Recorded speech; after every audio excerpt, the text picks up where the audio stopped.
Hi, welcome to my channel. My name is Felicia. In today's video, I'll be sharing with you on how to add GIF to TikTok comments. Now, the first thing you have to do is to make sure you have GIFs on your TikTok. To do that, you have to click on the search bar. From here, you just have to type in GIF. So you're going to see different GIF here. All you have to do is to scroll, click on the particular one you want. Now you click steadily on it. You will see the option to download it. You just have to download it for it to be in your device. Having done that, you just go back.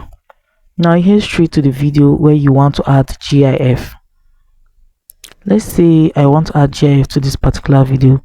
All I have to do is to click on the comment section here. So from here, I'll just click on my emoji option here. You'll see the whole list of GIF you already have. All you have to do is to select the particular GIF you want to add. If you have a comment or tag you want to add to the GIF, you can just do that here and send. So guys, as you can see, I just sent this GIF to this particular video.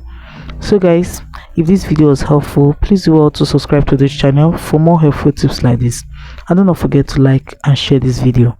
Thanks for watching.